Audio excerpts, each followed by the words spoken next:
Hey, what's happening? What's happening? What's happening? Look here. Y'all know I got Matt Smith back on with me, and we finna do what we do.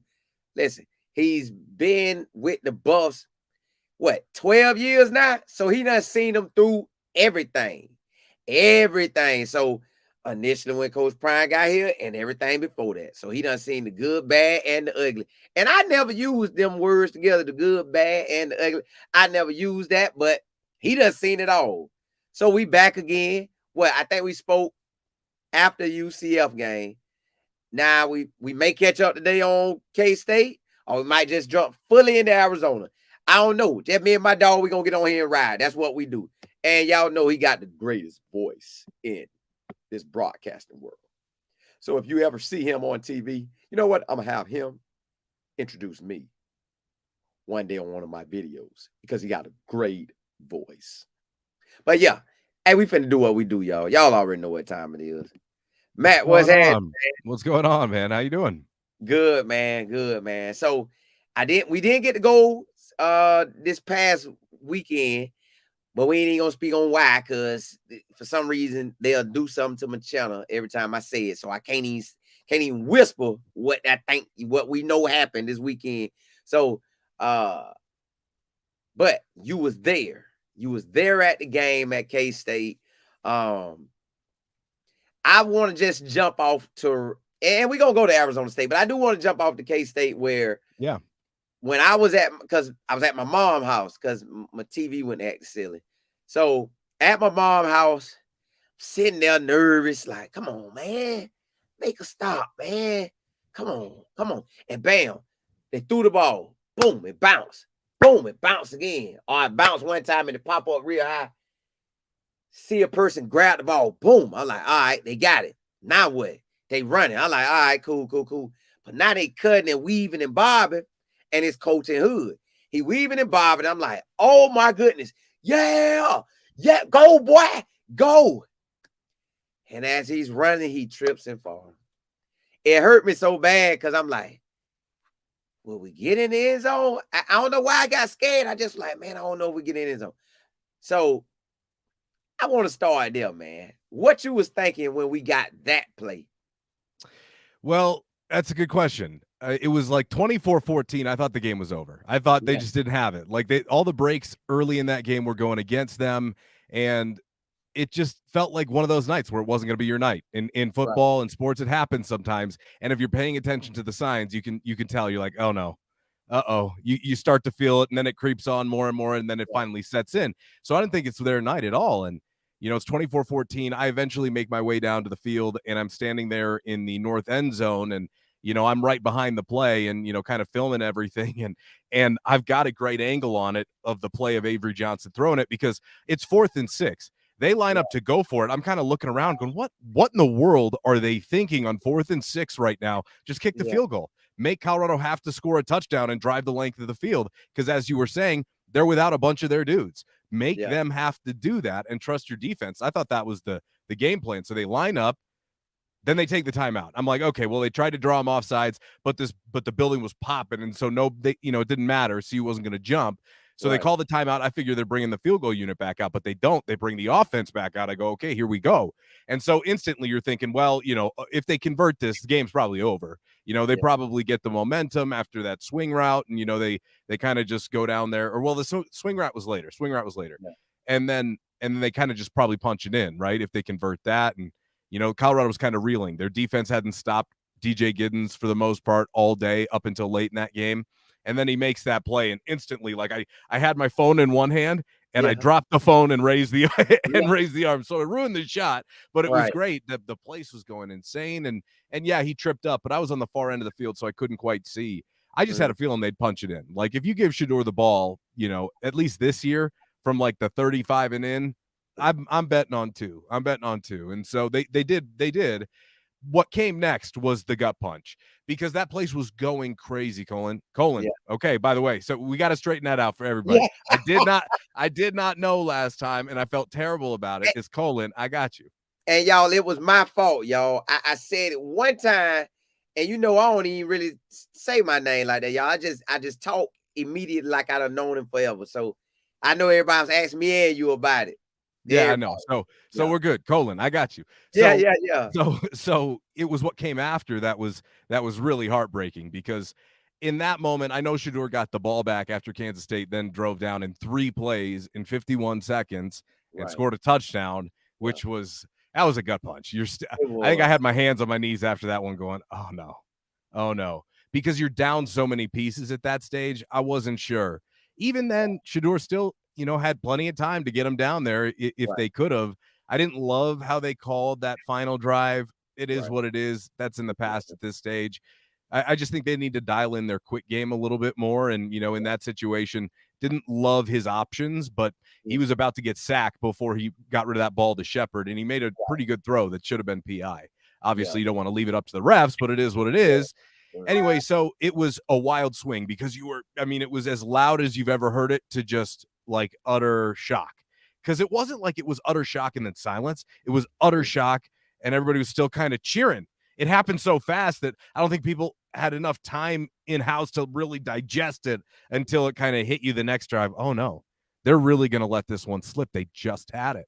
And so Correct. afterwards, I don't know about you, but I imagine that this is a pretty, widely felt feeling. I'm sure the chat feels the same way. After Yeah. speaking with Coach Prime this week several times, I know, or at least listening to him several times, I know that's the same way, that this is a killer.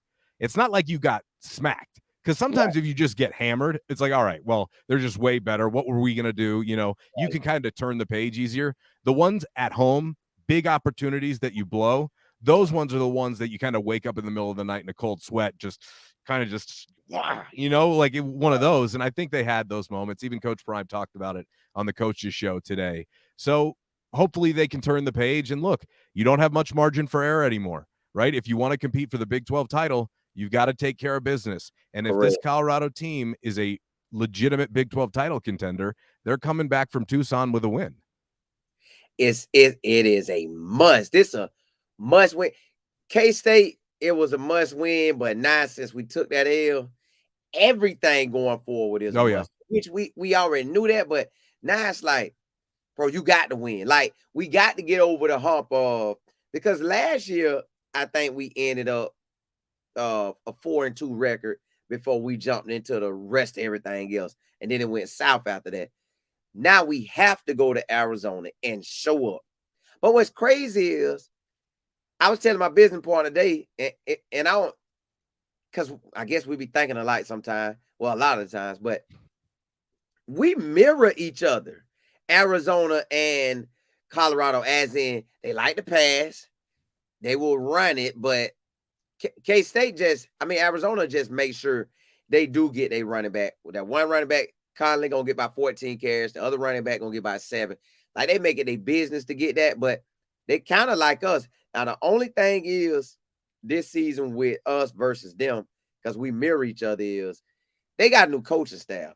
They lost their big boy defensive coordinator. They basically lost to everybody because everybody done went to UW. Yeah. So now they up there at Washington. Now this team trying to get it together. Their quarterback, what had shocked me was, because I was watching him, but I ain't paying him attention until we really got down to the nitty gritty. So this man that threw a pick every single game. Sometimes multiple picks, sometimes way over multiple. I'm like, no. Like, what's wrong with him this year? Like, got 8 touchdown passes and 9 picks. Like, that's not him. Like, some reason it's not him. And his wide receiver, T-Mac, he took off that first game. Then after that, it was all right. Then he had another good game. Then all right. It's like, well, I hope we keep him, because he hasn't scored since the first game. So hopefully we don't allow him to score this game. So I'm like, man, we need this win so bad it don't make no sense, because one, we get this win. Now we at 5. Then we could finish the Cincinnati off at the end of the month and be 2-1 for the month. And I would love that, but we need this game real bad. Yeah. No, definitely. You talked about Tedero McMillan, their wide receiver. He's a straight up dog. I mean, he's as good as a receiver you're going to find, across the country. This guy is, you tell me what you think. I've been trying to think of comps for him. He's like I'm not saying he is these guys, but he kind of reminds me of like a cross of like Julio and like Michael Pittman Jr. from like USC.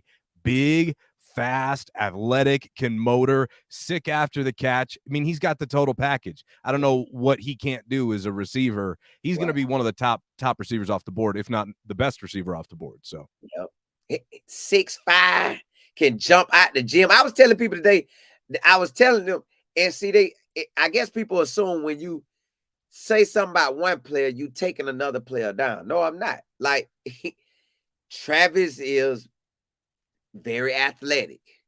This guy is very athletic. He could jump out the gym. Trap can jump out the gym. So if both can jump out the gym, what's the variation between them two? Well, 165. Yeah, this dude huge. This dude's huge. Yeah, he catching balls. He got pitchers catching balls all like this, like just like how Trap could catch them. So it's like. But here's the other part of that. Yeah. Travis is doing two things at once. If Travis was just full-time at receiver, like you know what I mean? So there's part of that to it. It's not a versus. You got to give this guy his flowers. You got to give him credit where credit is due, man. He is the truth. Even Coach Prime this week talked about him being elite, talk about a pro. So that's a huge challenge. And luckily they're going to have Travis back. Right. That was my first thought when I heard that he was out and probably going to be out the second half last week. I went, uh-oh. They need him for this one. This is one where you do need Travis, I think, because it's a big test for McKinney and Hodge. But Travis, man, I mean, you want him out there. Now the other thing is, will they isolate Travis on him? Because when you look at the wide receivers that he throw to, Noah really don't throw it to that many other wide receivers. Everybody else stats go down, so it's really like Noah, T-Mac, and Conley. Conley will get some pass out of the backfield, so that's what I'm nervous about too, because everybody done seen you hit that running back out the backfield, you gonna get some nice. You ain't got to hit it 3 or 4 times a game. You can hit him one good time, right on the money maker time you need it, and they have got it. North Dakota State got it. State got it, and somebody UCF got it.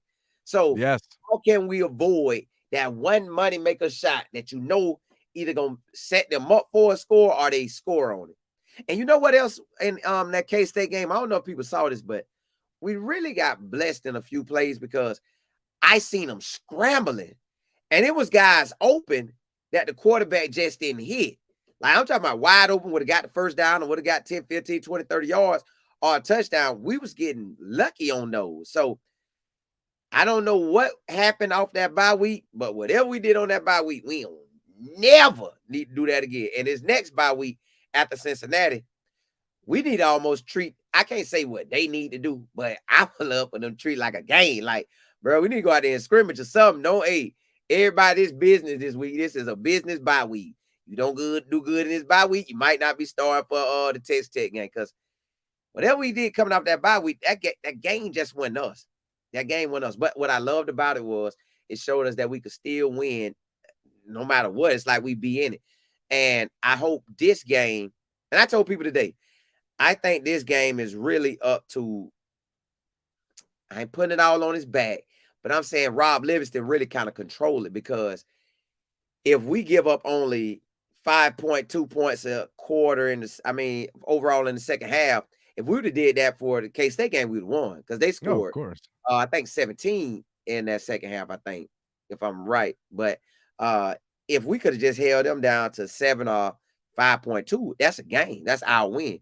So can we do that going forward? Can we prove that in these last 6 games, and Arizona, since they up now, can we prove that we are elite like that? And the Nebraska game and the K-State game just went our nice. That just went our nice.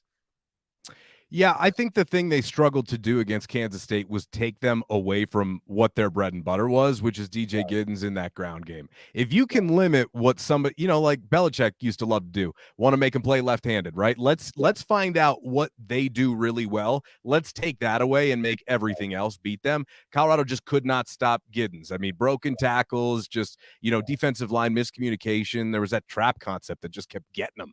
They were getting into the backfield, but Kansas State was kind of like, it was a bit Olay, and then it was, I got you. And then here we go with, big carries, try and tackle this horse. Giddens is for real now. I mean, he had Shiloh looking foolish a couple times, not just Shiloh. Like, Hill Green bounced off him, which how many times this year have we seen Hill Green? That's the best offensive player that we've seen to this point, in my opinion, in Giddens so far. Might be, in the entire conference. McMillan's right up there too this week. So again, what does Arizona do well? Well, it's Tetero and McMillan. So let's take that away. And if you remove McMillan, then make Fafita beat you with everybody else. So that's where it starts and ends, in my opinion, with Arizona's offense. Because you also have to remember, Lamonius Craig's there, and he may not get involved, but he's going to want to get back in his senior year at home against the Buffs. So I imagine that he's looking to have a big game. So he's probably in Noah's ear all week talking about, hey, 15. You know what I mean? So don't forget that I'm out there too. And he definitely hasn't been involved as much as I thought he would have this year. I mean, because he's a good player. He's a good player. He would have played here if he would have stayed, right? So it'll be interesting to see how everything plays out as far as their defense. They've got to be better against the rush. The one thing you don't want to do against Arizona is make Arizona look balanced, make them look two-dimensional. That's not what they're good at. You do that, now it's a problem. Because make no mistake, if you start to beat yourself on Saturday, they're going to win. Arizona's a good team. Like, you can't mess around here. And they're more desperate than you. Because they're 3-3 right now, having just lost their last two. I promise you. And it's homecoming. Place is going to be packed like it is every single week on the road. I don't know if you saw, did you see Arizona's social media account just put out, our recruiting section is sold out. And we're like, every week, dog. Yes, we know. We figured. You're welcome. That type of a situation. That's Coach Prime. That's what the show's coming to town this week. So, look, man, that's at least dealing with Arizona's offense, and Fafita, you brought it up. He's got an interception in 8 straight games. I mean, he'll count on 1 per game, so be ready for it, right? And not to mention, don't overlook him, though, because they won 9 straight last year. So this isn't somebody you can play with, and Coach Prime knows that. He's spoken about that this week, how, he knows Noah and Tetero. Those are boys going back to high school, and that, they want, hey, look, they came into Folsom last year in a game I thought CU should have won and then let slip. Very similar kind of the Kansas State game. That was another heartbreaker. You had the lead. I think there was like 7 minutes left to go in the fourth quarter. You passed the ball twice on 3rd and 1 on the plus side of the field, and you're just sitting there ripping your hair out, and they let it slip. So we'll see. They got some get back to give. We definitely do. And the fact that, like you said, this is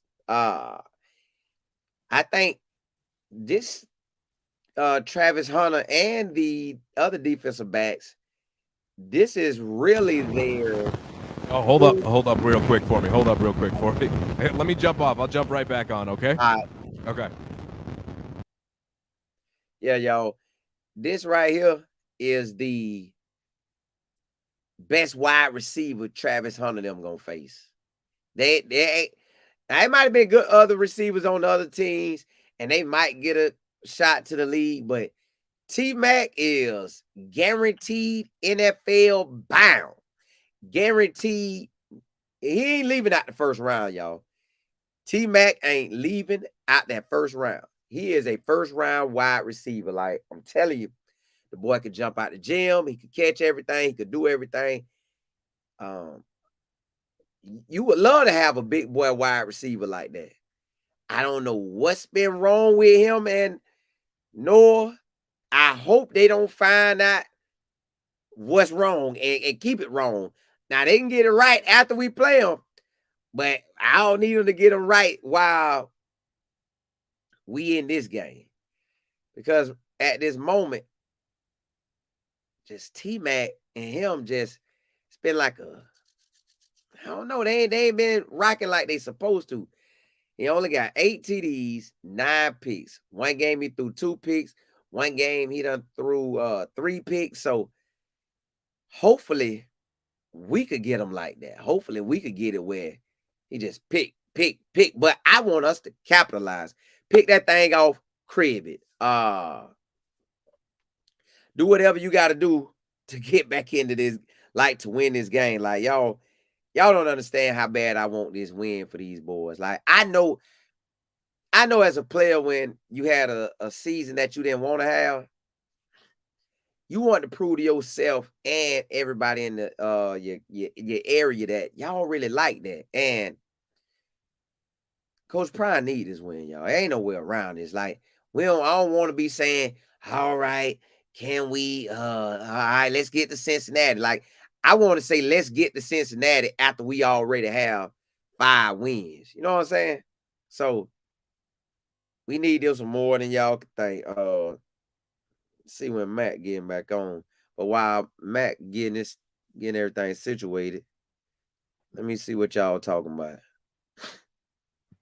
about. Eric, you say what's good, Colin and Matt? I hear Bob is saying and going to the right to recruits this weekend are really look, you already know it. Hey, you already know. Bob, you see all those recruits? Oh, there go my boy right here. Matt. Yeah, can you hear me? Yes, yeah, I got you. Just a technical difficulty on my end. Don't worry about it. Sorry about that. Yeah, nah, I was saying that that was Arizona, at least my concerns where I left off offensively. But obviously it's another side on the other side of the football. Right. And see, I feel like with our offense, we know Shador can score. That's all I've been telling people. Look, y'all, if we know Shador is going to perform, which they do, the lowest points we scored this year is what, 10?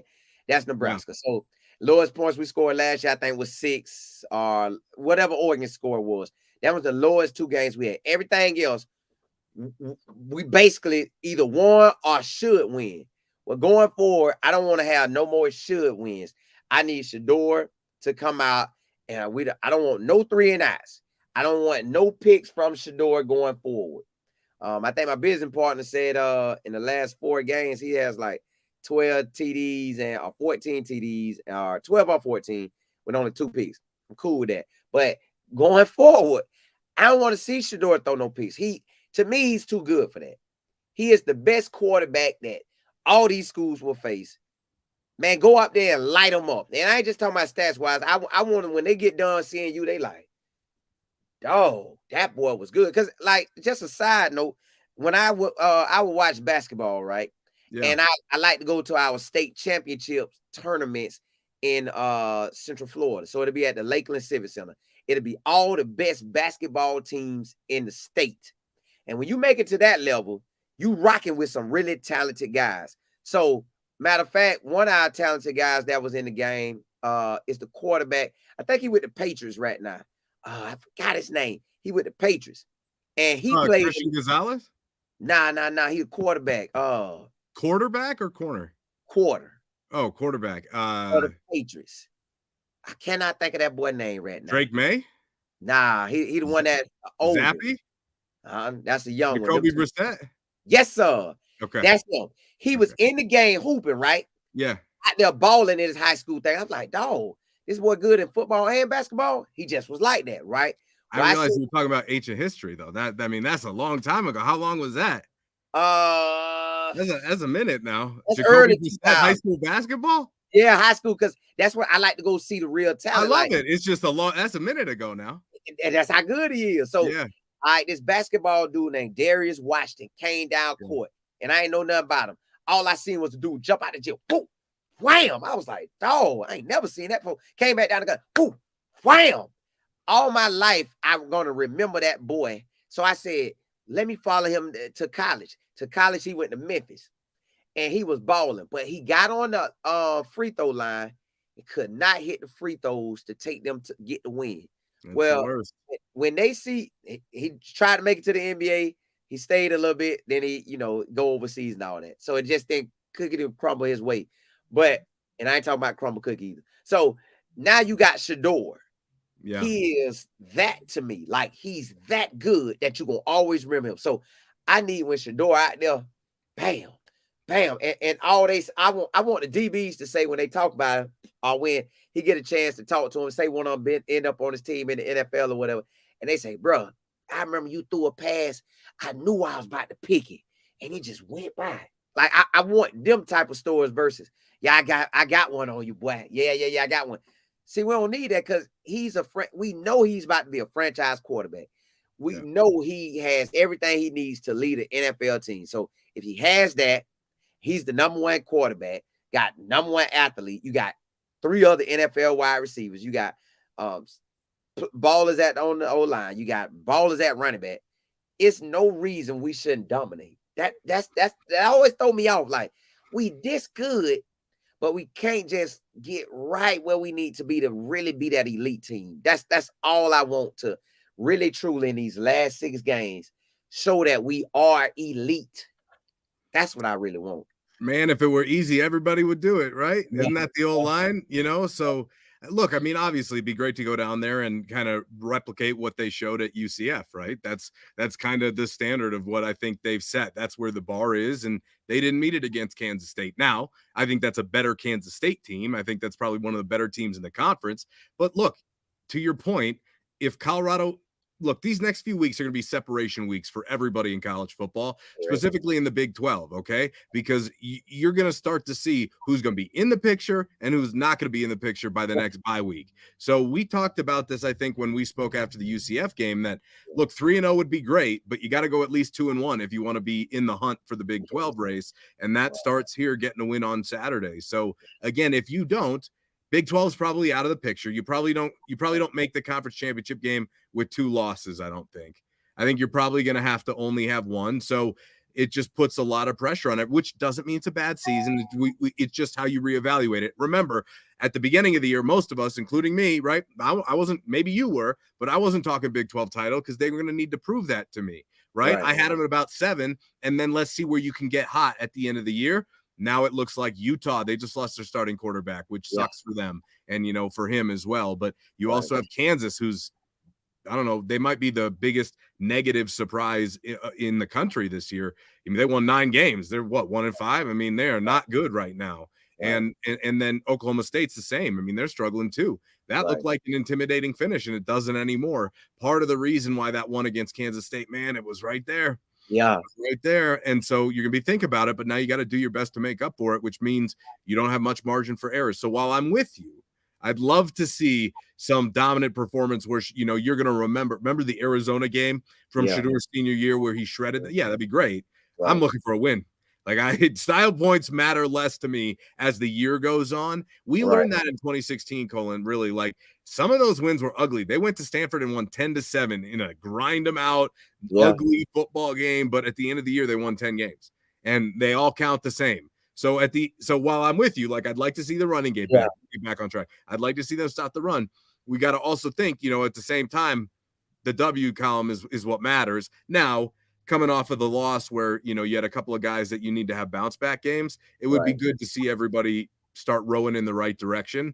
But injuries are starting to become a factor here, and that's kind of how it works in college football. So how do you weather? How do you handle adversity? And I think last year they didn't do it very well. I think this year they're doing better at it, but they're halfway through. They got it. They got the same amount of games now that they've already played. So there's a lot of ground to be made up and a lot of football left. It is because too, with these last 6 games, like you said, you got BYU sitting at undefeated in the conference, 3 wins. Iowa State undefeated, Texas Tech. We play Texas Tech, so that don't matter. We handle them. That takes that out. But Texas Tech also plays BYU. Iowa State. BYU has Arizona State, which I believe really they toughest one. And then Houston is a team that could just pop up on you because they got great coaching. They got the players. Can they pull it off? So that's what I'm looking at with them. I'm like, man, now we don't technically control our destiny. Right. Now we need BYU and Kansas State. Well, BYU and Iowa State to take some losses. Kansas State too. That's what I'm saying. Like you don't own the tiebreaker with them anymore. You don't. So we need them 3 to take some losses. At least one more. One more, and them 2, at least 2 more. So we can only have a 1 loss. And like you said, this win is so important for Coach Prime because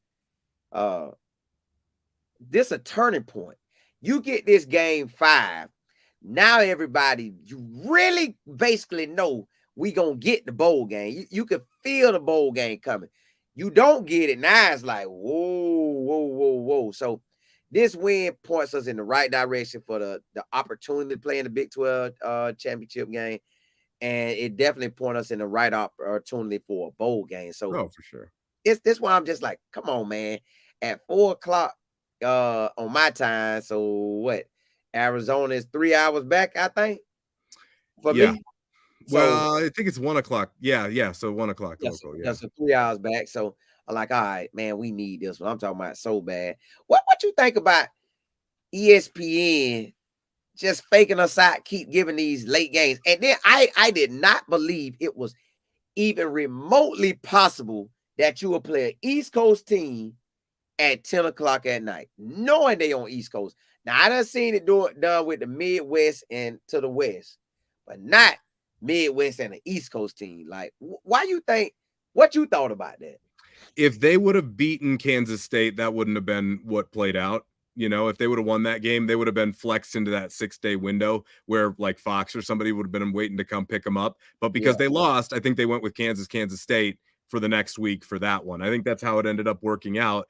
yeah, But the other part of it is the ratings just came in and they were the second best late prime game on a Saturday night for ESPN since 2012, I think. So you want to put somebody there who's going to draw eyeballs, and Colorado's always going to draw eyeballs.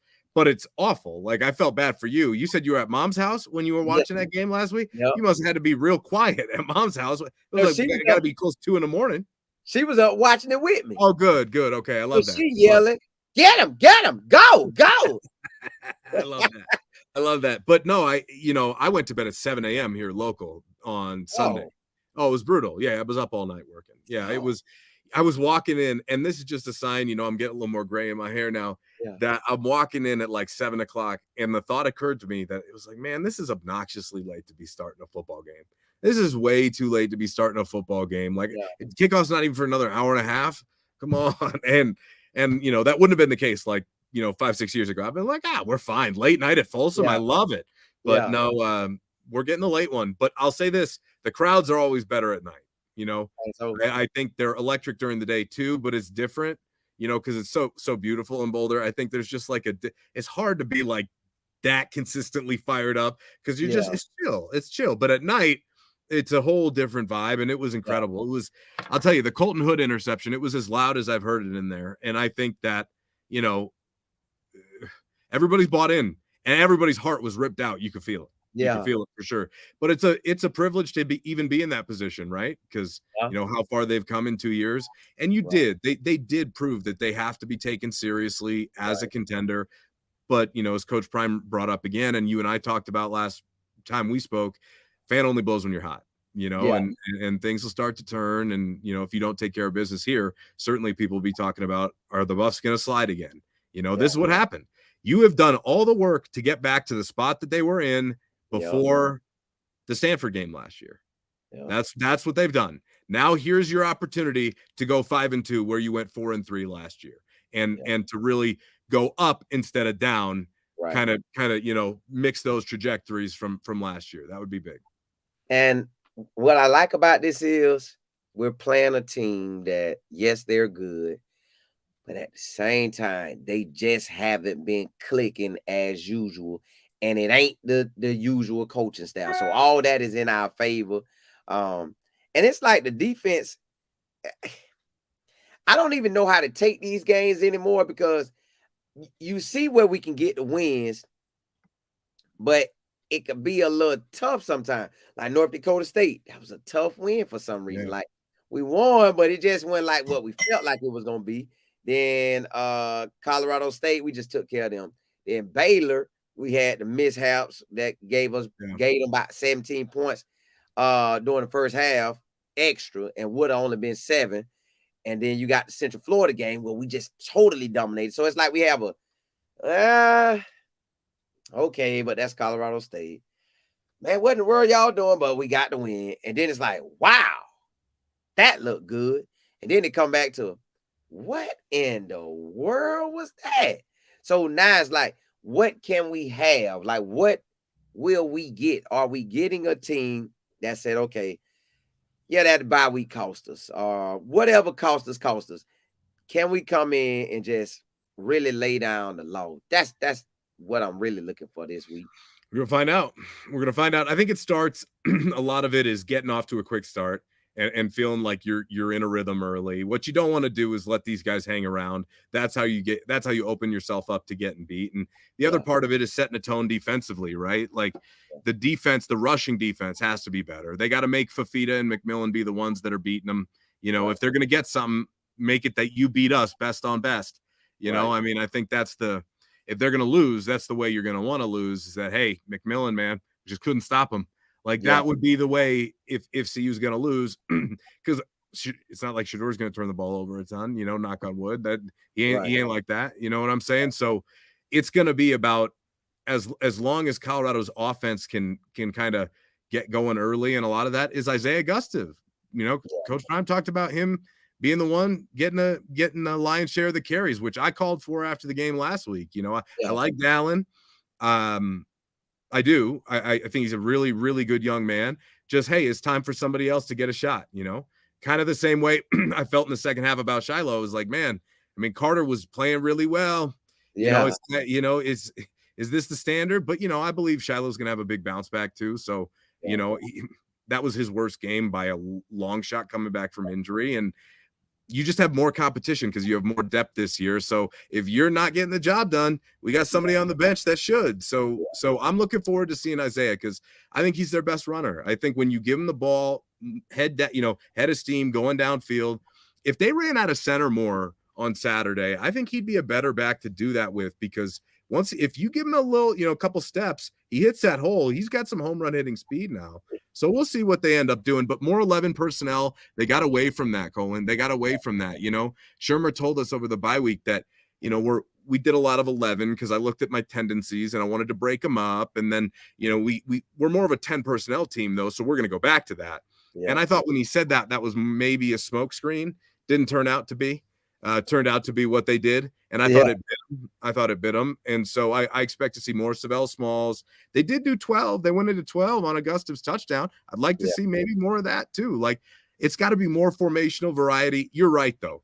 What I expected out of the bye week isn't what they got. And to circle back to the point you made earlier, learn from that, because you got another one coming up in 2 weeks, and it can't go the same way. So, like you said, more of a business buy. I like the way you put that. We got some work to do. And see, I feel like you let him get hot. Like we haven't actually let a running back, like I guess the new saying is, cook. We haven't let a running back cook yet. Let him tote that thing, smash. Because he's 6'2", 210. It could be 215 or 209, whatever. But think about it. Who want to hit a running back coming full throttle? Yeah. And you do that first, second, third, fourth. That's a lot of quarters to be running up against somebody. And then I want them, like, I don't think we had a running back crossover maybe 14 to 17 carries. I want us, I think it's 15, but let's 16. Go with 16 I think it was 16. I think it was Michael or I had got it. No, last year. No, it wasn't 16 this year. Definitely not 16 I'm talking about, I think the most carries they had was that either Baylor or UCF game. As a whole or individually? Individually. Oh. Yeah, I can't remember. It hadn't been much. It hadn't been a tick over 11. Dallin had 11 against UCF. I thought that was the most. Somebody, so I want somebody to get that rock and just let them tote it. Just hit, toss it out. Swing past that, do something where the running back touching it, and he's smashing. Plus, their best linebacker. Matter of fact, he was the Pac-12's best linebacker last year. He got to miss the first half. Mm-hmm. So we need to capitalize on that. That ain't even gonna be their best linebacker out there. They linebacker who will go get it. He ain't gonna be out there. So that's a good point. I forgot about that. That's a good point that you bring up. I remember I heard that. And then I spaced until you just brought that up. That's a good point. Yeah, get out and run early. See, when I think they're at their best, it's when they're methodical. It's when they're setting up the run with the pass, with their quick game, the short little slants, right? The bubbles, and get the ball out, and then bam, we're gonna hit you up the middle, and that type of stuff to kind of get themselves going. But it doesn't mean they're racing. It means they're in control, they're poised, they're, like I said, methodical. And I think that's when they've demonstrated this year that they are at their best, and then we'll hit you over the top, right? And so it's those longer drives where I think they are more of themselves than maybe if they're just trying to hit, quick strike too much. That gets you in trouble, man. You got to be really careful with. I mean, take your shots. It's Shador, it's Travis, it's Will, it's LeJohn. Take your shots. We want those, but set them up. And I felt like Shermer just wasn't his sharpest last week, in my opinion, coming off the bye. I thought they would have been a little bit sharper, but you never know. What too, that I know it's just a game, but at the same time, people actually be doing it in real games. You could take the tight ends out, put them in, put some linemen in with the 80s on it, and ram 12 and ram and ram, and then you throw the ball if you want to, but ram them. Just they go out there and ram these boys. Make them stop you, man. And see, another thing too with Shiloh, I know I'm talking about the whole week, like at least probably till maybe the day. Nobody really just asked me about it, but they still was kind of talking about it. I tried to tell them Shiloh missed Colorado State, Shiloh missed Baylor, Shiloh missed UCL, Shiloh had the bye week, then Shiloh had the game week. So it was a total. And he had to rehab. Yeah. So I was like, man, I said, what's crazy was everybody called for him to get him out. He's garbage. Oh my goodness. But I remember Travis came back and that wide receiver had a great game against him. That was Stanford. Right. And I'm out there in the cold like, Trav, get out this dude's face. You see they throwing the ball deep. Like I wish sometimes they would. I wish sometimes, I don't care what the call is, as a DB, you got to kind of see this. Like, you know what? I know I could come up in Trav, guard. Please, Trav. Yeah, but what I'm going to do is I'm going to back up off you because I know they throwing the ball deep. You trying to take me deep. So I'm going to back up off and pick it off. But so hopefully, but what's crazy was nobody called for Travis the way they called for Shiloh. They wanted Shiloh done forever. With Travis, everybody said he was injured. He was injured. Oh my goodness, he was injured. But we know why. We know why. Right, because it's Coach Prime's son. Because he's a Sanders. Yeah. So going to this game, he heard it and he talked about it. He know he got to come play good. What you thought when he came out and talked about it? Loved it. I mean, I give him tons of credit. That wasn't easy to do. I was surprised when I heard we were getting him. I was like, oh, okay.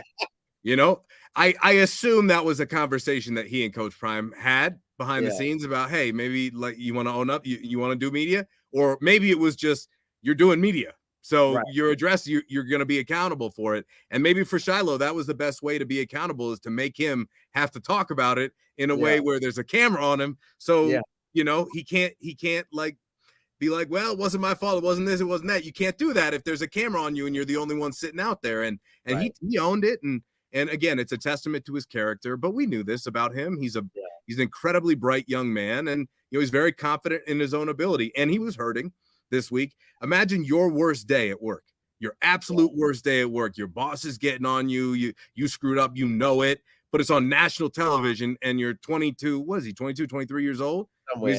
Something like that. I mean, that isn't easy to deal with. It isn't. And of course, I mean, hey, look, heavy is the head, but at the same time, he's a human too. And that gets lost in the fold. And so certainly I have a lot of sympathy for him. And I knew after that game what was coming. And I knew how tough of a decision it would have been for Coach Prime. However, those are the moments where people are going to point to and go, well, is the standard different there than everywhere else? Like, I'm just saying, like, that's what I kept hearing. And so now it's up to Shiloh to do what we know he's capable of, to go bounce back and to be an impact player. But it doesn't mean you got to swing for the fences every time. Right. You got to be fundamental, and he knows that. And I think he talked about how, look, I was jonesed up to be back out there, right? Like, I was amped up. I wanted to hit somebody. I've been off. And look, this is the end of the road. They got 6 more games doing this. They've been doing this their whole life. And for him to have to sit on the sideline and watch Shador and Travis and Coach Prime do all this while he can't participate, to the fullest degree, that's tough. And personally, that's tough because he needs good tape out there to improve his draft stock. So, like, I get all the pressure that's on him right now, and I felt bad for him. And I expect him to come through on Saturday because that's what we know from him. I mean, last year when he went out last year, you could feel it. It's a testament to how much better they've gotten that when he went out, they were able to make it Right. work. Yeah. Now, because they are better, when you come back in, you got to make it work too. And they all know that. They all understand that. And, I'm looking forward to seeing him show people that, he's better than that on Saturday. Black said, do you think Colorado has an identity yet? Getting there. Except, yeah, it's a good question. I did up until last week, until they didn't run the football. Like they were starting to trend that way. Although in a weird way, I think the team is developing one. Their playing style, though, there's still a little ways to go. But I think the team is developing an identity, and it's not going to be last year's. It's not going to be last year's where things started to splinter and everybody kind of taking care of themselves. Now, maybe they lose. You never know what's going to happen. I mean, you lose 2-3, somebody got a falling out. It starts this and that. And I don't think that's this team. You watch everything. I'm around these guys all the time. They're a family. They really are. Like, we hear that word kind of thrown out a lot, but because the majority of these players have at least transferred once, they all have a common experience that they share. And so they're all kind of there for each other. If one guy's struggling with this or with that. And, it was cool to see Dylan come back because I think he was nervous that he wasn't going to get a warm reception. And that's kind of what people were saying, on social media, but that just wasn't true. Everybody really has respect for Dylan, and as Coach Prime said, left the right way. And everybody came up to him, dapping him up afterwards, giving him hugs. And you could tell like he was getting emotional when the Kansas State reporter asked him about it. But everybody knows, everybody understands. It's a business here more than it is most other places. It's very transactional. So everybody knows the deal. Everybody understands. And, if you're a good guy, everybody got love for you. And they showed it to Dylan. That was cool to see. What do you feel? So sorry to answer, to finish that, they're getting there, but after the Kansas State game, they're actually a little further away than I had thought. And they need to establish, we need to run the ball for real. I need somebody. I need a running back to have Isaiah. It's Isaiah's week now. Yeah, I need him. Do you think Micah is playing, or he's still gonna be out? I think Brian said he had a baby hammy. That he was nursing, so he did get in there late. Hopefully he's back. He's back. Otherwise, it'll be Dallin. Okay, or Charlie. So either way, I just want them to run that ball but run it effectively. Like, and I don't care if you need to put in, they really linemen, O-line, and you put 80s on them, and they go out there and you got all linemen, no tight ends, and just drill them. But it is going to be what it is. Now, what do you think right now? Because it's going to be the talk for a while. What do you think right now is the Heisman race? How you think that's shaping up? Travis getting hurt definitely kind of put him behind the 8 ball. I thought he was leading heading into that. Right. It came out today. He's a midseason first-team All-American on offense and first-team All-American on defense. Yeah. I'll wait till y'all find the last time somebody did that. So, like, it's funny. Like, I was looking at some of the numbers. Ryan Williams, Jeremiah Smith. Trav didn't even play last week, and his numbers are right on par with that. And, oh, by the way, he's the best corner in the country. So, if it's all about health. As long as Trav stays on the field, we all know, you and I know, you in the chat, we all know he's going to make enough plays to be in the mix. He just got to stay healthy enough. And I'm not exactly sure what the extent of that. I know he banged up the shoulder. Maybe it was a little AC joint. I don't know. I had Noshan Moreno on my podcast yesterday on my channel, and Noshan and I were talking. He's like, yeah, I mean, they just shoot you up if that's what it was. Bless you. Bless you. Man. That's what they was. If it's one of those shoulders, they'll just shoot you up, and Trav should be fine. Jimmy's the one with the knee, though. We'll see how Jimmy does, if he's his normal explosive self. Do you feel Trav will try to do too much coming back? Well, what would you do with him this week? I think that's it's all depends upon how he feels, right? I don't think he practiced really today. Like, he was there, but I don't think he went. I don't know if you watched the video. Yeah, I don't think he really practiced today. Mm-hmm. So is this one where instead of 130, we're playing 85, 90, and we're focused mostly on defense, so the Stanford game doesn't happen again? Right. Because for Trav, what you don't want is a really bad performance. And I don't think he's capable of that, to be honest with you. But He did last year, and it was because he was coming back. So I think it's a situation where you kind of look at Trav and go, "We need you defensively. We need you on McMillan. Right.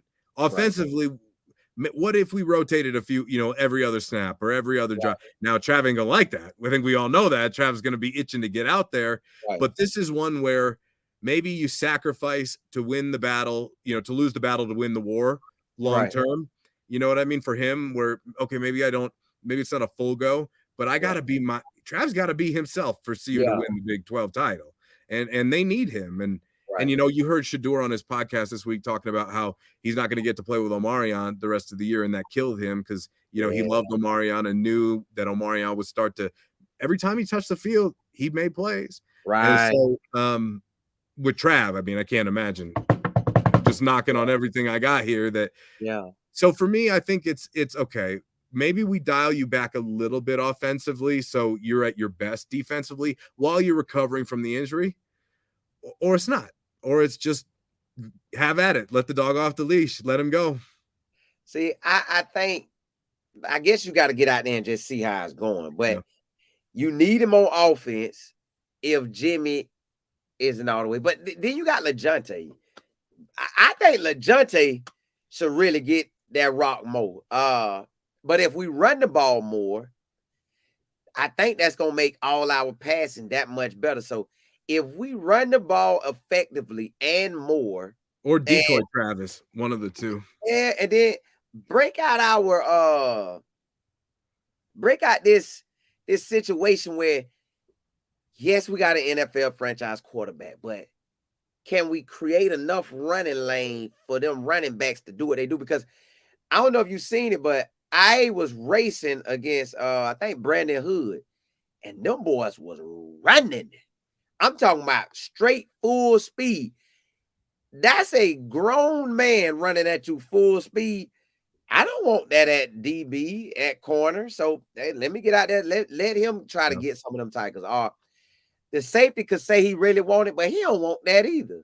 No. And the linebacker that's rotating in to get to start the first half, man, let's see if he really bought that action. Let's bring that thing right at him. So I want to see that. But then with Travis, we just have to see. I think you said it. You're just gonna have to see how it looks like when he gets out there. But he got to guard T-Mac. So it's like, are they having him follow T-Mac? Are they putting that much emphasis on T-Mac? Are they saying, no, T-Mac, you go over there. We got a few that's right. first rounder. Let them have it. I think they're gonna do a couple things. If it were me, I'd be throwing different looks at him. Here you get Travis and Press, man. Now you got McKinney with Shiloh on top, or you rotate it like that. I'd be throwing different looks at him to keep him off base, and hopefully it's Trav most of the time. If Trav's going to struggle though with the shoulder, I'd rather him fight him than fight for the ball offensively. I just think they need him more there. Although they can play without him, Colton Hood stepped up, so they got some dudes now. But make no mistake, this is this grown man on the other side of the football, and you need your top dog out there. So hopefully Trav's back and feeling good enough to be a full go, and he gonna try. I mean, I think we all know Trav's gonna try. And I think this really basically gonna be every game we in this scenario right here. Our offense can compete with every defense that we face. It ain't no defense that I'm like, oh my goodness. No. Wow, we got that amazing defense. It ain't none of them defense out there. So we know the offense can produce the points. It's no defense that I feel that'll shut our offense down. It's no defense, no offense that we're going to play that I feel like, oh my goodness, they're amazing like that. Like I know T-Mac and Noah can do their thing, but it still ain't like, oh my goodness. It's like, wow, they've been producing all year long. So nobody offense is like that. Can we just go in and prove that our defense is the best in the conference? Can we go out and prove our offense is the best in the conference? We do that. This is our season the rest of the way. Now, I know we at the half point. We at the half point of the year. I'm gonna throw you out there. You don't have to. You could answer it however you feel like answering it. But what you really feel? Well, answer it in a way you feel you should answer. But what you think we gonna end up coming out these last 6 games? We're going to learn a lot. We're going to learn a lot the next 2 weeks. We're going to learn a lot the next 2 weeks. And I know, I think I said that, with the Baylor game and the Central Florida game, it kind of feels like another one of those, another home and away. You got to do one on the road, one at home. And as of right now, I think 9-3 is not out of the question. 10-2, they could even make a run and run the table. The Texas Tech game, that's going to be one where you cannot beat yourself and you need to play A-grade football, like on the road in Lubbock. I think that's going to be hard. First time doing that, and that'll be tricky. I mean, they're good too, so I could 9-3 is where I'm at right now, and I hope they find that. I don't know if 9-3 puts you one out of the Big 12 title though. It could possibly do that. And that's where you're going to sit there and you're going to look back at the Kansas State game, and for the rest of their lives, okay, that's going to be one, man, if we had just gotten a Kansas State game, because that's how it is when you play college ball, because college ball ends, then whenever you see your buddies, it starts regaining. Man, we would have been in the playoff if we would have just beat Kansas State. So let's hope that doesn't happen. And the only way to make sure that doesn't happen is take care of your business from here on out through the rest of the year. Do you think that they have the if we go, let's say we win all the games, right? Say we 10-2, and we don't get into the Big 12 championship because BYU and Iowa State held everybody off, right? Mm-hmm. Do you think we could rise up the rankings where we are in that top 12 and they slide us in? They're gonna have to go 10-2. If they go 10-2, then maybe, because they know that CU is a moneymaker. And at the end of the day, it's not like you got to qualify any specific sort of way. As far as I know, like those final at-large bids, those are up for grabs. So if they give ESPN, because that's who runs the college football playoff, it's not like the NCAA, they got to give ESPN the reason to keep them out. Right. And that's either losses or somebody's injured, but 10-2 is probably the only way you make it in. I think 9-3. I don't know. Yeah. I think they're going to be just on the outside. Look, I think we're in San Antonio again in the Alamo Bowl. I don't want to go back there. It would be nice to go back there. I'd rather not go back there. If that's where we got to spend Christmas, we got to spend Christmas in San Antonio. I'm not going to be upset. I've had to do that a couple times now. I'm done with that dingy old little building down there in San Antonio. I'd like to see something else. However, if they go there, it means they probably finish like 8-4, 9-3. And so it's not the worst thing in the world, but it'll have you looking back at Kansas State. Yeah.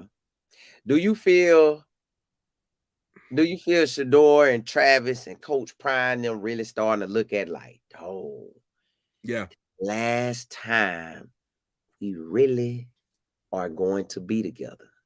Do you think I see it from the guys? Coach Prime's been that way since they got here. I think last year he's just been more in the moment, but I see that now from Travis, like hearing some of Travis's comments on these different podcasts he's done here of late. He was with Destroying, and then he was with RG3, and kind of looking forward for the first time for real. And the more you lose, the more you start to look forward, because the more you realize those are your ultimate goals, but you're trying to handle business in the meantime. So as long as they keep winning, I think their focus will be here. But there's a pretty good chance. And at this point, I'd be pretty surprised if Travis and Shedeur, in whichever order, didn't go 1-2. And so don't think that that's not starting to roll in now. I mean, you get to October, you get to November, you get to December. Hey man, like what if they're 7-5? Are they playing in the bowl? Right. I don't know. Yeah. I know they did the Celebration Bowl, and I know they want to ride it out, but that's a lot of. Listen, that's a big opportunity to be out there. I thought about that too. I said, say it's a scenario where you are not the Big 12 championship, you're not the playoffs, and you were at just a normal bowl game. Do you go out there to that bowl game? It is Shedeur last game during the regular season? Do we play one more with Pops, or do Pops say, "Hey man, go hang it up"? Like I don't know. My thinking is if Shador and Travis say no, it might start being like whack-a-mole, where it's like no, no, no, no, no, Yeah, because they got a lot of guys that are going to be trying to prepare for the draft at the end of the year. So they might have to do it to keep the team together. right. Like they might have to, I don't know if they will, but if there's two guys that'll do it, is them, Yeah. right? I don't know if they will, but if there's two that will, it'd be them.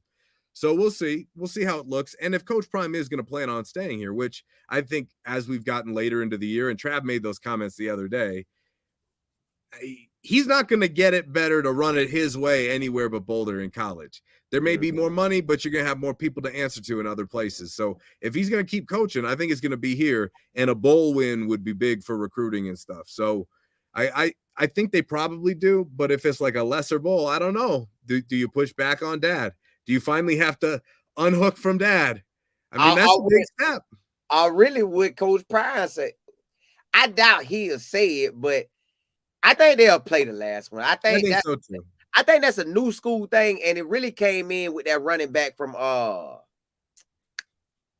what's that school? Stanford. Christian That McCaffrey boy. Yep. Yeah. McCaffrey, and it was like 3 of them started. Yeah. It was maybe one guy that year before, but it was McCaffrey year that it really took off. And then we definitely don't want what happened at Florida State. Florida State, that was crazy. Yeah. And then it just set up the whole year to be terrible after that. But I think they'll play in it because they probably want a bowl win. Want a bowl win for them, want a bowl win for Fox. But I do know I don't know why people start thinking about that game for the future, but I guess you do because it is. But I feel they'll play that. But it is a thought, like, wow, what? That's why they start thinking it's money. What they really do. And then my thing too is, Travis and Shador know they top picks. So do you not go to the Senior Bowl? Do you not play in that? Oh, when Shador go to the combine, no way. Pro day. Did you get to go to the last pro day? I could have. I did not. No, I didn't go to the last. I want to go to this pro day. I know for sure. Yeah. This pro day I feel gonna be like a movie. Like the NFL combine itself, because you got 4 wide receivers that can go to that. Well, Travis the athlete, but other 3 the wide receivers that go to the Shador. Then you got the DB. So yeah, that thing feeling real good. My last thing before we rock out and do it again. Do you think that the way this season going, the way everything's setting up, do you think Coach Prime could, if we go 10-2, because mid-season, because they don't want to give it to Coach Prime, the mid-season coach of the year right now on some sites is the Vanderbilt coach. Do you think if we win out and be 10-2, I told you 10 wins is automatic. What if Vanderbilt can upset Texas and LSU? I mean, maybe, but I'm not holding my breath on that one. I'm not holding my breath. Do you think they're gonna pull off one of them games? Maybe they can. They can't. Look, you beat Alabama, you can beat anybody, right? So I mean, that's a huge win for that program. But typically, you see those are one-offs in a year where people, again, you get back together with your college buddies, and that's all you ever talk about the rest of your life. That time we beat Alabama, not that time we upset Bama and Texas and LSU. I don't know. I mean, I'd like to think so. Pavia's, he's got some moxie to him now. I like the way he plays, but we'll see. I mean, again, if the Buffs go 10-2, it's under the Christmas tree in Boulder this year. And this the final one. Because this is quarterback next year. Do you think it's a quarterback on the roster that's gonna start, a true freshman that's gonna start, or a big boy transfer? We'll see. I know they're still trying to get Juju. At least I think the last I heard. We'll see what Kyron wants to do after the year at Vatech. I mean, he could come in and, he can be looked after really well if he spends his last year in Boulder. Miami could call him up too now. They could. Yeah. They could, but Miami's missing a couple of things that CU is going to be able to offer him. Yeah. And that's one-on-one with Coach Prime. And you're going to have Daryl here and everything. And, maybe they would. Maybe he'd do that. But you're getting the exposure. Miami isn't getting the exposure Boulder's getting. I mean, Nah, that's they just not, the man. truth. I mean, that's They the in the truth. spotlight though. Well, of course, it's the U. They're always Yeah, gonna be. yeah. But okay, so I'm thinking maybe one of those guys, potentially, or somebody else. I, I don't know if he's gonna be a freshman. I don't know if he's gonna have the patience to go back to that now. I Yeah. think he's probably gonna be looking in the transfer market and then maybe wanting to. I mean, maybe if it's like So Juju or Brian Kelly gets fired at the end of the year and Bryce Underwood comes back to Boulder, that's what I really want to happen. But no, I'm teasing. But we'll see. I think it'd be more of a graduate guy because they want to win. right, I mean, they want to win unless you get one of the top freshmen in the country, which it's possible. I think right. Juju's supposed to come out here for the Cincinnati game, isn't he? They say I think everybody's scared. If we get him here, I guess everybody feeling like we could probably get him to commit. I think we need to win out to grab him. Another side note too. This is just a real side note. The Florida Gators job. Do you think it come open? Maybe they're playing better though. They're Right. playing better than they started the year. And Lagway's young, you know what I mean? Like if they win games at the end of the year, I don't know. I don't know because he got Lagway there, or the bag did, one of the two. Yeah. So or him and the bag, maybe both of them. But I don't know. They're starting to play better. We'll see. If they did let him go, Who would do you you who would think you be Lane looking to Kiffin? hire? Do you think Lane Kiffin? Well, do you think they're offer prime? Do you think Florida say, man, you know what? We got to at least try. Because the I'm whole sure they country, probably right? would call. I'm sure they probably call. Because he got Now, calls last year. do you think Lane Kiffin will take it, or do you think Dan Lannon will take it? I think Lanning's good in Oregon. What a huge win for them last weekend.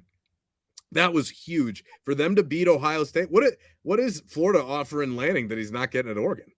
You see, that's like I don't think you're going to see a lot of these just because it's in the SEC. Nah, he's got Uncle Phil in Oregon. He's got everything he could possibly want, and he doesn't have to live in Florida. I think the recruiting area, like I done heard Urban Meyer say the reason he didn't take the Notre Dame job because he had to fly on a plane to all these big boy cities. He said at Florida, you can go to Polk County, which is my area, Orlando, Tampa, North Florida, South Florida, Georgia, and have all your recruiting done like that.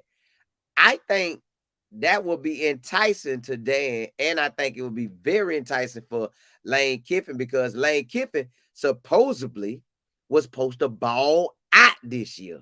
Yeah. I thought he was, and it ain't happening. So maybe, hey, y'all magic is a 10-win season, and that's about it. He could come to Florida and do his thing. He could come to Florida and do his thing. Is Oregon struggling in recruiting as it stands? We don't know yet because they keep getting, they just keep finding the luck of the draw and getting them quarterbacks who has proven that they like that, or they get the ball rolling. So Bo Nix was like special for them. Then you got Dylan Gabriel. He been special. All right, now you go next year. You either gonna play with that transfer guy Moore that came from UCLA. He's sick. You think he like that? He's like that. Yeah. At Oregon, The UCLA they had no talent offensively. Oh, okay. So you think he finna go out there and be real special? That's why they got him too, in my opinion. Yeah, he took care of quarterback. That's done. I got my guy. You think they got their guy? 100%. And this is what I feel like for us as far as a quarterback coming in. Yeah, you can get Juju, or yeah, you can get the guy Russell from Duncanville out of Texas. But now he can go now. I like what he can do now. But my thing too is, like you said, I think you need a graduate guy. And I say, you know what I'm gonna start doing? Excuse me. What I'm gonna start doing today is, or if not today, tomorrow, I'm gonna start looking at all the group of 5 ballers who out there balling. Like the guy that's at Vanderbilt. He's balling, and he was a what? Yeah. So I'm gonna look for those guys who's taking off and just real special out there. And that may be our next quarterback. I'm just telling you, that may be our next guy. Because, yeah, you could bring in a freshman, but Juju will have to play. Juju or Russell or the other quarterback you name, they will have to come and play lights out to outdo Ryan, to outdo Taylor, Wade, to outdo Dominic. They'll have to play lights out to beat them. But you bring in a guy who already been out there duking and dodging and throwing that thing. I actually want a quarterback that can run and can throw. I want one that get up out that. I want one that can run and throw because that'll scare you so much. Like, oh my goodness, what are they gonna do? That's what I want can do that. To do this week. Huh? Kyron can do that. He could, but I think it'll be Clemson. I mean, I think it'll be Miami, and honestly, I think he's gonna stay. I really think that boy gonna see stay. that. I could see that too. The situation too sweet. Unless he don't have no wide. Get much sweeter than Boulder for 1 year in Boulder. But you have to relearn everything. There, you know the play. Man, you go to sleep. Blue 98 Triple ZV. True, hey, true. Like you can do that in your sleep. Here, you have to really lock in, go. And then you gotta think, okay, Cam at Miami, Shador at Colorado. He talking to both. They both being real with him, and his family being real. Like, hey, why leave your situation? So I agree. It's crazy. That's why we need all these games. We need these games. Do you think 8-4 gets us a good quarterback? 8-4 and up. Yes. What about 6 or 7 wins? Do you think that get us a good quarterback? I still think so because you have the opportunity to be showcased. Here's the thing: like at practice the other day, Coach Prime drove his little cart up, his Aflac cart, and parked, and he was kind of waiting for some people, and he never waits for anybody on like Wednesdays. And there were like 8 scouts. This is the one thing that he says that's as true as it ever was, is if you want to get noticed and play in the league, you're going to do it in Boulder because every single day you have an opportunity to get noticed in a way that you definitely don't at other schools because guys come and post up. I mean, you're seeing 4 or 5 scouts there every single day. And sometimes, like I said, you saw, I think it was like 7 or 8 the other day. So it'll be interesting to see. The one thing I'll say about quarterback is the benefit of going with a freshman is you may take your lumps early, but it may be more rewarding on the back end because this is a young man that you've invested in and ends up being better than just a 1-year stop and shop. And maybe you go out, and if that is, of course, you can land one of the top quarterbacks. I think that's probably what they would try to do, and then bring in another veteran guy to compete for the position. Because the one thing I know about Coach Prime, he's not just handing you the key. Like, even if Juju comes here, Juju isn't guaranteed the starting spot. I don't think. Maybe he would be. I don't think either. I think he'll have to come get it. Like, you got to come take the spot. You got to fill Shador's shoes. Good luck. Yeah.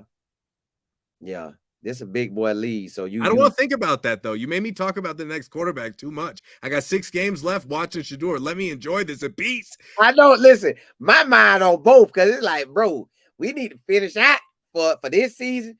We need to finish out for the future. But I'm gonna start looking myself. I'm gonna start. You go ahead and do that. I'm staying in the moment. I'm looking, man. I got to peek out there because. Man, I just do. I do want this win very bad. I want the win to be like the UCF. Well, I already knew we came out second half, we stopped them and we scored. The game pretty much over. I want to do that in the first half of this game. I feel like if we get up 21 on anybody, that give us great ground because if you score 1, you're still down 14. Then we could go back and score and make it back 21. But when it be like only you up, like say it's 14-0. Somebody scored, you 7-14 the game right there. Score again, you 14-14. I don't want to feel none of that. I want to feel just dominant going forward. But I know it'd be nice. Yeah. I know I can't call it, but yeah, man. I appreciate you coming on, man. I appreciate you rocking out with me, y'all. This is Matt Smith, man. He's been around the Buffs since 2020. Tell me this.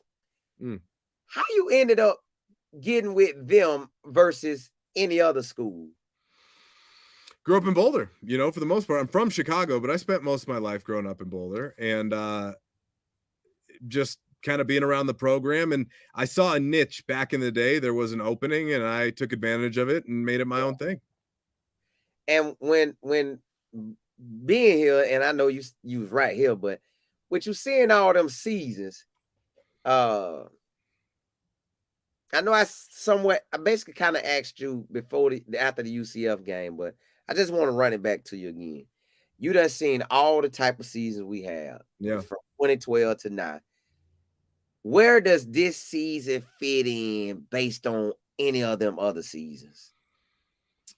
I mean, we're hoping it turns out closer to what 2016 turned out like. You know, Right. they tripped up along the way at USC that year. They lost to Michigan in Michigan and at USC. Those were their only 2 losses of the year. But, you know, that team would have beat Kansas State. That team had a little bit more to where they could go both ways. They could run the ball way better, and they would have beat that Kansas State team handily. They'd have probably mopped them. So I was starting to think about that. I'm glad you actually asked me that again, because they're the benchmark. They're the ones I'm going to compare these guys to, right? Yeah. And I think they're the best we've seen since them. I just think that team was probably more overall complete and probably better at certain spots. This team has higher end, you know, Shedeur and Travis are way better than anybody who was on that team. They just had more guys who were ready and experienced and had gone through the fire at the same time. And as you get later in the year, that stuff matters. That stuff really matters, because it's not just them who've been developed. And it's also, Colin, like, it's also kind of a product of where we're at. Because again, they had 27 seniors on that team, but those guys had been together for 4 years. That's not going to happen anymore, maybe ever. Like, that's not how it works anymore. You're not going to get 27 dudes who came up 4 years together. Clemson might. Yeah, you're right. Yeah. Georgia might. Bama might, right? Yeah. Some of those places might, but the rest of us, we're going to have to struggle for that. We're fighting for scraps. So, you know, I mean, at least until they solidify themselves. But I would just say, and I said this with Brian the other day on Brian and I do a weekly podcast, Brian Howell, on his channel. And I said, I just feel like it needs to be acknowledged that we have been at this stage many different times before, and it has gone horribly from here. So as much as we want to say 10-2, what was it, 2018? They started 5-0, lost 7 in a row. Last year they got to 4-2. They weren't able to get to 5 last year too. Right. So get there. Like, nothing is guaranteed, nothing is given. It's all going to have to be earned. And I want to see how tough this team really is. Because the one thing I saw about, and again, back to 2016, they were just some tough SOBs. That's what they were, okay? They were across the board, mentally tough. Nobody ever believed in them. Like, and we could say that about this CU team, but they got way more fans than those guys ever had. So it's a different vibe. People believe in this group. People are supporting them. People want to see them win. It's a little different. Those guys kind of came out of nowhere. So it's about holding up to your expectation. You probably will never meet it, because it just is what it is. But at the end of the day, you got to do your best to try and get there. And I think we've seen that. They're definitely not going to fall apart. I don't think so.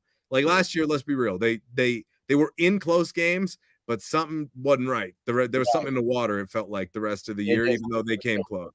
And this year, I'm glad that we had that Baylor win. Yeah. Because that Baylor win showed us, hey, you could do it. But I'm also glad, and I ain't glad, but it's like you need it again. Okay. That K-State game showed you, you can make a comeback, but if you don't finish, the comebacks don't matter. You must finish. And Baylor felt that too. Dog, we had them. Yep. So now can we just start to finish, tear them up? That's really what this thing gonna come down to. Can you start to finish? But yeah. Baylor felt the worse than they did last week. You out there tomorrow? Yeah, I'm going out there tomorrow. It was a little complications, but I'm making my way out there. I love Arizona too. I do. In the wintertime. Where you flying into? You flying into Tucson, or you flying into Phoenix and drive down? It was supposed to be Tucson, but now it's going to be Phoenix, because last minute I had to make some changes, and last minute Phoenix is going to be cheaper. So I'll just fly into Phoenix and, drive down. It's like an hour, 45 minutes, but I got some restaurants I like up in Scottsdale. So I'll probably hit something and then go stay. I figure I leave Sunday morning. I might as well stay in Tucson on Friday night, and the game's at like 1:00 local, right? So get up, check out the hotel, get out of there, and then go stay in Phoenix, fly home Sunday morning. Make it easy. Yeah. You finna enjoy that. Have you done been to that field more than one time? Yeah. How is that? I love, I'm talking about loved on top of loved Arizona State. Everything was right there. I'm like, whoo, I ain't gonna lie. If I'm a recruit, this look good. You fly in, the stadium right there, the hotels right there, everything you want right there. I love that. How is the Tucson area? I like Tucson. So the campus is really cool. When I used to cover the basketball team and I traveled when I was closer to the same age as some of the guys in college, like I used to go play in the managers' basketball games. Chauncey's brother, Rodney, used to be an assistant coach on the basketball team. And so he'd always invite me to come play in the managers' games. And, you know, the guy, if you're a basketball manager in Arizona, you're basically a walk-on. Like these kids can ball. And I remember, I'll never forget, Damon Stoudemire. Remember Damon Stoudemire played in the NBA for years? Yep. I'll never forget. He was on their team and Rodney's got me, So, I mean, I can play a little bit, but not like that. I'll never forget Damon just coming up to half court, lefty cash, just pulling up from half, just casual cash. And we were just looking around. One of the director of basketball ops, who I think is now like a part-time coach, our biggest big was like 6'3", and they had some dude who played there like back in the early 2000s, like 6'9", and we got mopped basically. That was when Rondé Hollis Jefferson and Stanley Johnson were there, and those guys. And so I've been covering back down in Tucson for a while, so it was fun when it was younger because I could go out to the bars. They got a couple of bars out there. Now it'll be a little bit different for me because you keep getting older. I'm be 32 next month. But I mean, 32, man, that's still just, hey, now I'm getting older. Can't be out in them streets. So I gotta, clean my nose up a little bit and be an adult when I go down to Tucson now. Not like I used to. I'll be thinking about those times though. So it's a fun college atmosphere, but outside of that, it's just the desert down there. Yeah. But I like Phoenix and Scottsdale. Is the Tucson airport and the hotels like real close to the stadium, or it's all pretty close. It's not a big area. Is it better than how Phoenix was, and like the Phoenix and Tempe? Better in what way? Like it's so close, like it was boom, boom, and everything. Oh yeah, it's easy, and it's a smaller town. You don't have to deal with the traffic that you do. But smaller airport, things probably take a little bit longer than they do in Phoenix. So, I actually really like Tucson. Basketball is fun there. Because Arizona basketball is no joke. They like it, yeah. And the McHale Center gets rocking. Every game, back row, not a seat in the house. It is when it gets going and you're on the road and you got 5 of you out there and they're starting to pour it on, it gets intimidating, man. So football's not really like that. Their stadium goes really high. It goes tall. It's not like UCF was kind of like spread out. It's like I thought a little bit more of a bowl. This stadium kind of goes up a little bit more. So it's a little taller. It's not like right in the heart of campus. It's like a little bit off. It's more by like the housing, if memory serves. But it's a cool place, Tucson. I liked it. It probably doesn't. It doesn't get a great rap, but they also got like a cool business district that's kind of away from campus. I ended up liking it more than I thought I would. But the outskirts are it's just like a desert, and it's not it's not a very economically flourishing area down there. So it is what it is. Do they stadium be rocking like that, or it's like, all right? Well, it's gonna be rocking. It's every stadium that the Buffs play in, every stadium that Shedeur Sanders and Travis Hunter step in is rocking. So it doesn't matter where you're playing, they're gonna pack it. So like that, no, not because Arizona it's been a while since they've been good like that in football. Right. Although. And I'll say this for everybody who doesn't know like the history of CU in Arizona, there have been some horror stories where guys you would have never expect tore the Buffs up. I'll give you a great example. I think it was 2017. Arizona came into Boulder, okay? And their starting quarterback, this kid's name was Brandon Dawkins. Okay. And wasn't supposed to be great. This was the year I remember him. Yeah. So this was the year after 2016 where they went 10-2. We had real expectations of them being good again the next year, and they just weren't. And by the end of the year, like they started to tail off a little bit because it goes like that. They lost 27 seniors and a bunch of guys to the NFL. And so like first quarter ends, and at the end of the first quarter on like some scramble, Dawkins gets knocked out of the game, Arizona's quarterback. And in comes this kid as a sophomore that we all saw come in as a freshman last year. And we all took note of him because he came in as a 17-year-old freshman and played at quarterback as a freshman, kid by the name of Khalil Tate. Okay, Khalil Oh, Tate comes into the game, yeah. and then there were blood. There was a murderous crime scene. Remember what Torrey Horton said? We should have murdered them guys. That's Yeah. what Khalil Tate did that day to CU's defense. He set a NCAA single game record for a quarterback rushing the ball, 327 yards on 14 carries. Think about that one more time. Breaking. I'm talking about break. Hike on. Hike 6. Hike see ya. That's what it felt like. Was that Rich Rodriguez time? It was unbelievable, man. It was unbelievable. Was Rich Rodriguez the head coach at that time? I think that was the end of Rich Rod. Yeah. Well, then Philip Lindsay, who was the running back for CU in that game, he was the only thing I think even Montez might have thrown for 3 touchdowns, but Lindsay had 41 carries. CU back he ran the ball 41 times for like 280 yards and 3 touchdowns. I text Phil the other day because Phil's my boy. Like he was, one of my coworkers at the radio station. I just, left, but he's been my guy since back in the day. And I text him, I go, man, I was looking up the stats from that game. I remember Tate went crazy, but I forgot you had 41 carries for 280 yards. He said, when I got home, I threw my bag down and I laid down face first on the floor and went to sleep. He was told it all day. Yeah, but it was like that. And then there was a game when CU first got to the Pac-12. This kid by the name of Kadeem Carey ran all over him. And then J.J. Taylor, who I think spent some time with the Patriots in the NFL, he did it to him, and another backup quarterback. So CU Arizona football-wise has some weird stuff. So don't be surprised if on Saturday ends up being a weird one. Really. Are we up on them in wins? Well, I don't know. I don't know. Not since joining the Pac-12, I don't think, because CU didn't beat many people. But maybe overall, I'd have to look. I don't know that it really matters at the end of the day. It's a good question, though. Yeah. But the one thing, you ask Brian, you ask Adam, weird stuff happens when CU and Arizona play football, and typically it doesn't end up working out well for CU. So hopefully that's not the case this time. Right. We break from that tradition. Yeah, hopefully we pull this one off. And I keep thinking about that. T-Mac hasn't been no touchdown since the first game. It scares me. I don't want this boy to score at all on us. I don't want him to get his confidence back at all. I want to be looking at his quarterback like, dog, bro. He got Travis last year too.